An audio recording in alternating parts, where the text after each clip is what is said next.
عمرك تسالتي على شي ممثلين كيتاثروا نفسيا بالادوار ديالهم، وعلاش دور بحال الجوكر ما كانش غير تمثيل؟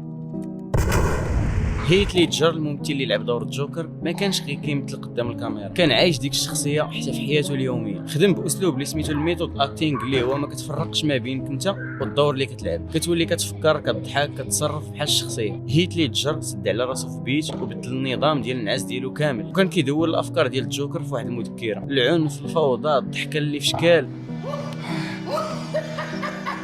حتى ولات هذيك هي الضحكه التلقائيه ديالو. وهنا بالضبط فاش بدا المشكل. كاين واحد المفهوم علمي سميتو النيوروبلاستيسيتي، يعني الدماغ كيتبدل على حساب الشيء اللي كيبقى يتعاود عليه. وكاين حتى واحد المفهوم اخر اللي داخل حتى هو في هذا الشيء اللي سميتو تفكك الهويه، اللي فيه الحدود بين انا والشخصيه كيبقاو غاديين وكيتلاشاو. الدماغ ديالنا ما كيعرفش هاد اللعيبه غير تمثيل. الا عشتي واحد الحاجه بزاف الدماغ كيولي كيعتبرها واقع. هيث ليدجر بدا كيعاني من الارق والقلق ومشاكل نفسيه بزاف. الشخصيه اللي كان كيلعب ما خرجتش منه حتى فاش سالت التصوير. جوكر كانت واحد الشخصيه خياليه، ولكن التأثير كان حقيقي. وكخلاصه لهذا الشيء كامل، والفكره اللي انا اصلا باغي ندوزها من هذا الفيديو، اللي هي العقل ديالنا كيتغذى على الافكار اللي كنعطيوه، سواء فكره، تمثيل ولا اسلوب حياه. داكشي علاش حاول تاخذ هذه اللعيبه وتحاول تلعب بها الصالح ديالك، حاول تدور بك افكار اللي ايجابيه، حوايج اللي غادي يزيدوا بك القدام. وهذا الشيء اللي كان عندي. السلام عليكم.